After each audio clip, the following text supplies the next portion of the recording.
Good morning, everybody. Ross Allen Skorzewski. Thank you for joining me this morning for Wednesday Morning Quick Hits. It is a beautiful Wednesday morning here in Green Bay, Wisconsin. It is another beautiful day. Why do I say that? Because I know that it's going to be getting warmer eventually. We are on the second day of spring, even though it feels like the dead of winter. This morning you wake up, frost is everywhere, the temperature is cold, but I know that warmer days are ahead. I'm excited that you guys wanted to stop by this morning and spend this time with me, and hopefully just this little bit of time together will cause you to potentially change your perspective on how this day that we've been given is going to play out for you, for better or for worse. With that, I want to just take a moment here and go online and just give a little recognition to those of you who are online with me this morning.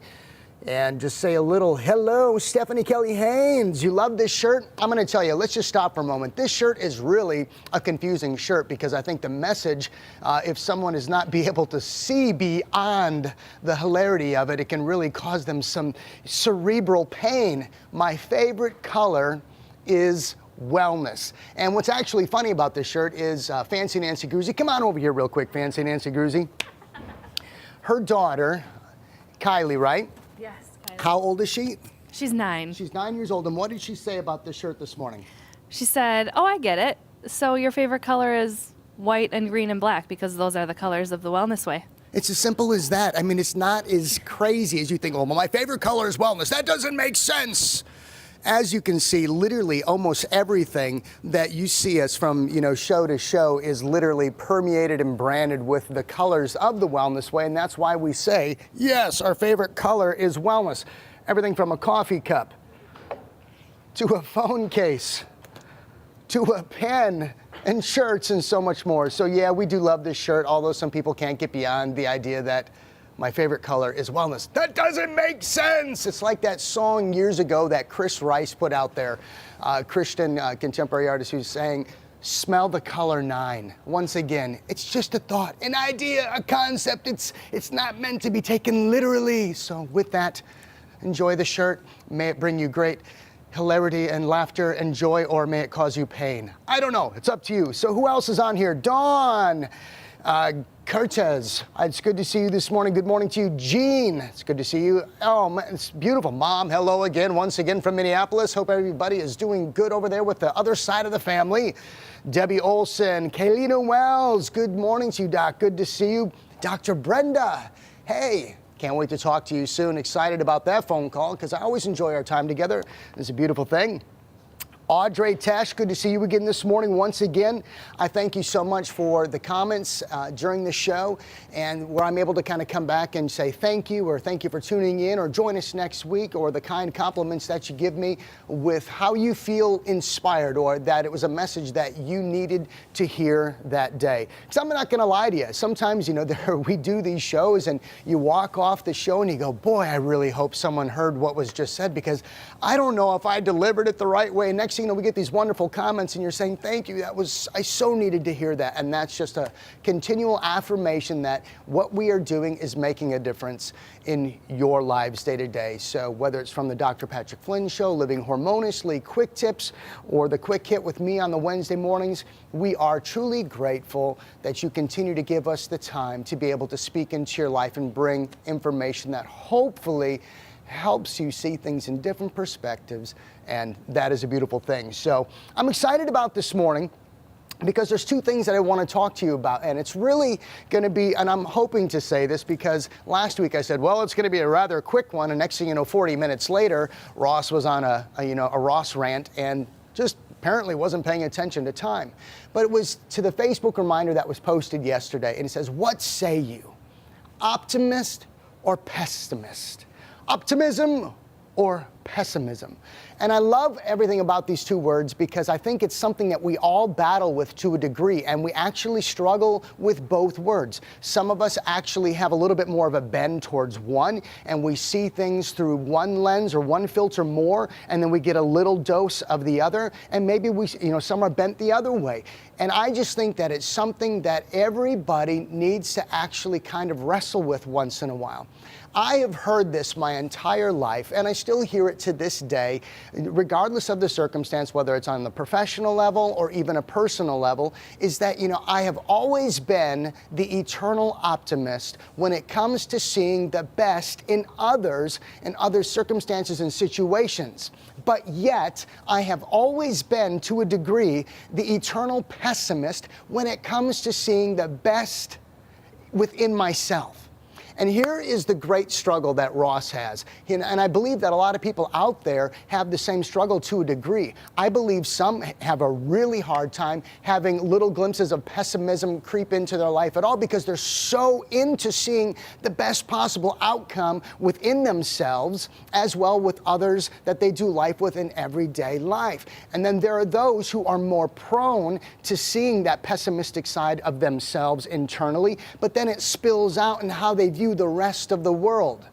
But speaking only from what it is that I know about myself is that I've had to learn, and I'm still learning, because I believe that this process, this journey that we are all on, is going to be a continual track, this continual trajectory in life of learning, that we never truly arrive, that this never fully comes to a place where it attains the best possible representation of Ross tomorrow or a month from today.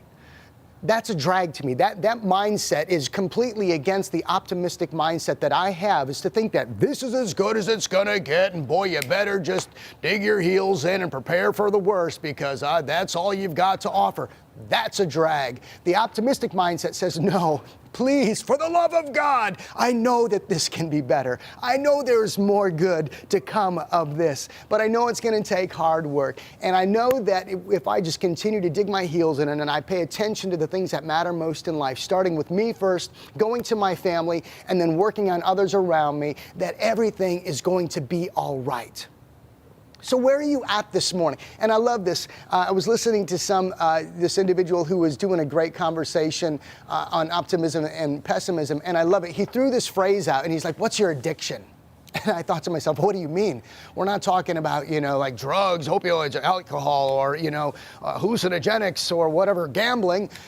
He's like, what's your addiction? And I thought to myself, that's a really interesting question, because when it comes down to the ability for us to thrive every day in dealing with optimism and pessimism, sometimes we really do. We've got that addiction that leads us back to the one thing that we just can't seem to let go of. And maybe it's because of past hurts, offenses, and it becomes a learned behavior. I don't believe that we are born with the mindset of a pessimist. And let me just explain to you real quick why I believe that. Let me just define for you real quick what pessimism is. And it's and you can do this too, and I'm sure we all know what pessimism really is, but let's really just have this defined for us. It's a tendency to see the worst aspect of things or believe that the worst will happen. It's a lack of hope or confidence in the future. I don't think that this is intrinsically inherent within our being from the moment that we enter this world as an infant. I believe it's a learned behavior. I believe that it's a behavior that we come to find peace in through, like you said, through negative messagings that have been spoken over, so relationships that have gone awry, or maybe divorce has crept in, or there was abuse, or something that has happened to come in and alter our ability to see the best in others, to see the best in ourselves, to see the best possible outcome in the next step that we are going to take that might seem a little risky towards a business venture, towards a relationship.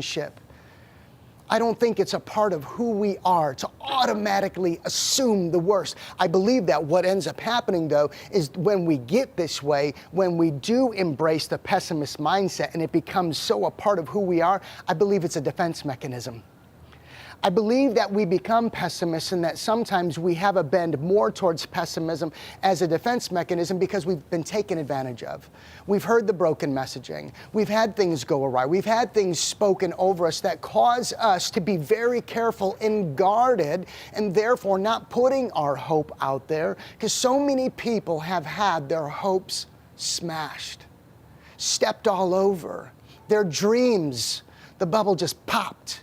because some other pessimist or some other narcissistic individual or someone who took advantage of you in whatever way that might have been came along and stole your thunder and burst your dream, burst that bubble and stole your ability to hope and dream. So therefore, now this idea that you have this bend towards pessimism is not because you chose to, it's because you do that as a defense mechanism to guard yourself from being let down, from failure, or the thought that no matter what you do, it's just not going to be good enough.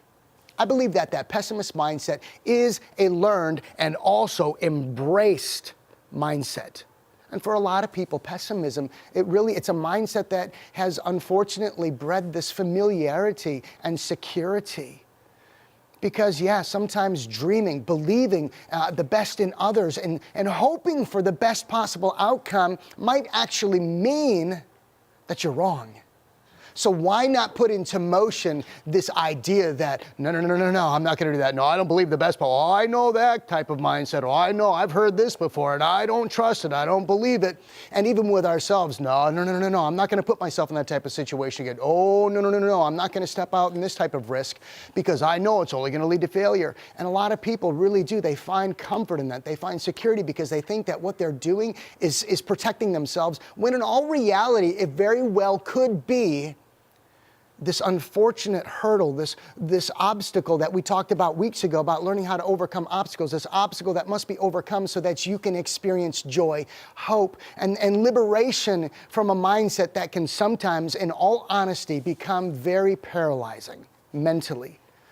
It keeps us at bay. It keeps us too safeguarded. And the reason why we need, at this point in time, if you have a bend towards pessimism, the reason why you need to let optimism creep in every once in a while is so that you can have that cleansing breath of fresh air, to see that hope and the ability to dream, and that the best of you and the best of others can still be experienced if you can let that optimism creep in a little bit, even though it scares you. And it causes you not to believe because you don't think that is possible based on what other situations and circumstances that have went awry in the past. That optimism can come in and potentially be that cleansing breath of fresh air that causes you to see people and give them the chance and for you to win with the world around you versus always being on the defense. Wouldn't it be nice to be on the offense once in a while? To just give somebody the benefit of the doubt in the idea that you might actually win with them and thus they win with you, and then you walk away going, wow, that wasn't what I expected. I didn't see that coming at all. I mean, I thought it was going to go this way and I thought it was going to go that way, and I didn't see that coming. And that is refreshing. But that's a hard step for somebody to take when they are literally bent towards the pessimist mindset that says, today's just gonna suck. My interactions with people, it doesn't matter how hard I try, I might as well not even try at all because it's not really gonna go that well, and I just tell you what, I just don't know, it's just gonna be another day. But then you've got people who are internally bent towards the optimistic side of things. And let's go to optimism here real quick. And I love this. This has been me. Like I said, though, I have the struggle between the two. Because yes, a lot of past history, a lot of life experience that have caused me to personally have more of a pessimistic mindset about myself, but an eternal optimism, this optimistic view of the world around me, whether it's Fancy Nancy, Lizzie, Dr. Patrick Flynn, or the people that I work with, my wife, my kids, people that I've dealt with in counseling sessions. I choose to always see the best and believe the best possible outcome can be attained with others. I just wrestle and struggle with myself, but optimism is creeping in and it's winning at the end of the day. Here's what optimism says. It's hopefulness and confidence about the future or the successful outcome of something. I love this. I truly do. When it comes to doing personal growth, leadership and development, when it comes to working with others, whether it's couples or even individuals, I truly do desire and see the best possible outcome for them. But it's not up to me at the end of the day to actually get them to embrace that mindset. A lot of times they're caught up in that pessimistic mindset that doesn't believe that the next course of action that they're going to take is going to bring them a different result. So a lot of people just don't try.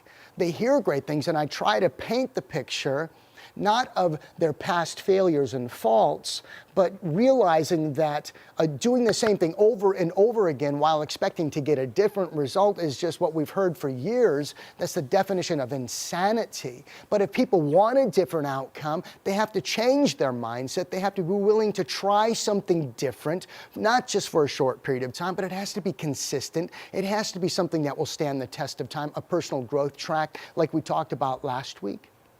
But in the hopes that the optimistic view that I've shared with so many people will actually be experienced. Not to the point where it completely erases pessimism, but it gives them hope that a successful outcome this time might actually be theirs. That they don't have to live in that cyclical pattern of dysfunction, that they don't always have to be let down. You know, at the end of the day, when it really comes down to it, like when I've been working with people and they have great success and they have great eye-opening experiences and they see hope and they see restoration and they see life change come and they go, wow, I wasn't expecting that to happen at all. And the optimist says, well, I saw it from the beginning. I knew it was possible. I believed in this from the moment that we sat down because I believe greatness is within you. But the pessimist goes, yeah, I was completely caught off guard because I just didn't believe that this was possible anymore, because they always potentially assume that the worst case scenario is going to play out before them. Now, this is true though, but for an optimist, we can so be in favor of optimism. This is even on a personal level or even on a professional level or a relational level. We can be so in the world of optimism that we always tell ourselves that, you know, the best possible outcome is yours to be had. It's yours to be had. It's theirs to be had. The world is always going to bring good your way. And I do believe that, but I do believe that even for the optimist, that maybe a little dose of pessimism from time to time can come in and influence our mindset to not just all automatically default to pessimism, to automatically think that the worst possible outcome is going to happen, but it can come in and all of a sudden cause this little splash of pessimism comes into the optimist's world, and it causes us to be a realist at that moment. And what a realist is this: a person who accepts a situation as it is and is prepared to deal with it accordingly. I like this. I like this, I like this, I like this. But to me, I think that in order for us to go out and to truly thrive and to win on a professional level, a personal level, and a relational level, we need to have proper doses of optimism charging into our mindset so that we can go out and win and thrive and succeed with the world around us, so that we can go out and see the best possible outcomes are ours to be had as it is for others to have with us. If we go out just constantly fueled by pessimism because it's been a learned behavior, a mindset that has crept in over the years where we've had failure after tried attempts, or people have let us down or they've wronged us, and we constantly go out with a pessimistic mindset, assuming the worst possible outcome, I just don't know how we're able to thrive. I don't know where peace comes in. I don't know where that cleansing breath of fresh air comes in from succeeding with your coworkers, your bosses, your relatives, your wife, your kids. Because if you're automatically always assuming the worst possible outcome, how do you win with others? How do they win with you? How do you win professionally when you're so guarded? How do you win personally and relationally when you're so guarded? And people really, at the end of the day, the reason why I said the optimists sometimes need a little pessimism to come in so they can become that realist, and the same for the pessimist that has a little optimist come in. Maybe they at that moment become the realist and they can deal with the situation at hand accordingly, because there will be times where you need to see that a pattern of behavior from somebody who's come into your life and they've constantly taken advantage of your optimistic mindset and just taken advantage of it and advantage of it and advantage of it, but always leading to a negative outcome. You might actually have to take that optimistic mindset of yours that says, nope, I choose to believe the best possible outcome can still be had. You might have to challenge that and realize that right now, being a realist in that moment means that extending that olive branch, giving them that second, third, fourth, fifth chance might not be necessary at this time. So you might have to really just come to the realization that the worst possible outcome might actually happen again. So protect yourself, protect your decision making, protect your company, protect your family, protect your wife and your kids. but you don't stay there. It's a situational dispensation of realism that causes you to default to making the right decision at that moment, doing what is right versus what feels right. And there have been times, even in my world, where I've had to see others through counseling and working with them, that even though this optimistic mindset has come into my world to see the best possible outcome, that if I'm not seeing change and I'm not seeing a different perspective and a mindset change that's bringing about a different result, I have to take that optimistic mindset and I have to put it on the shelf, put on the realist hat and say, you know, I believe that the best is possible for you. I'm just not seeing it take place. I'm not seeing any action on what it is that we're talking about here. You seem to still be tripped up over this, this, and this, and this. And I'm just being real with you guys. We can't move forward to get the best possible outcome until you start implementing the stuff that we've talked about now and today. So therefore, these sessions with me, whether it's counseling or whatever they're coaching, I can't go on anymore.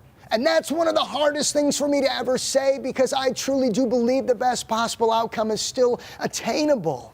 But sometimes I have to go to that realist mindset because a little pessimism has crept in, because I don't see the change coming and I don't see the action put behind the desire for growth and change. And that causes me to say, I can't help you anymore until you've done something with what I've given you. But when you start to implement the wisdom and the action steps that I've given you, talk to me. Because I believe that once you pick up that ball and you start running with the information that's been given, anything is possible. But at that moment, I go to the realist and I put optimism on the shelf in the hopes, though, that they get it and then they come back and we can pick up where we left off so we can get back to what I was believing in the first place. So today, what is your addiction?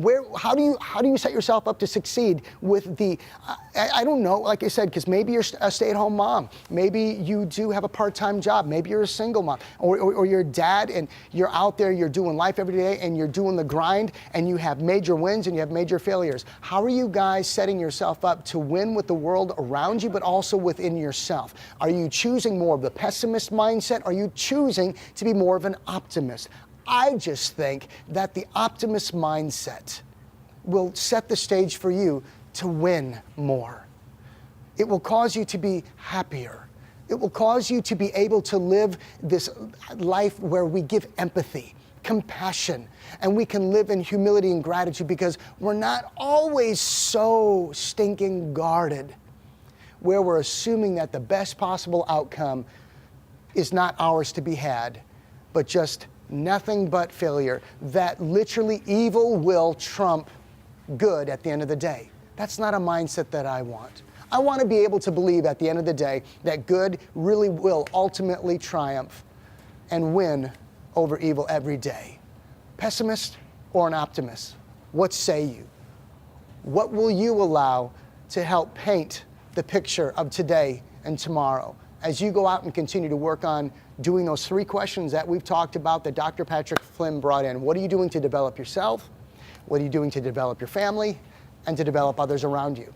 If you believe that the worst possible outcome is only theirs to be had and yours to be had, I can't imagine that that picture is going to be very bright. Matter of fact, I wouldn't even try painting at all, because I'd be bummed out by the outcome, because you automatically assume it's going to be high in the degree of the suck factor. But if you choose to paint today's picture and tomorrow's picture and the future with the brush of optimism, I believe that it will be a beautiful, beautiful representation of the things to come. So with that, ladies and gentlemen, I thank you for taking the time to spend this morning with me, Ross Allen Skorzewski, for your Wednesday morning quick hit. Excited for this day, excited for you. It is hump day. Go make the best of the rest of this day and enjoy the rest of your week, and we'll see you next Wednesday.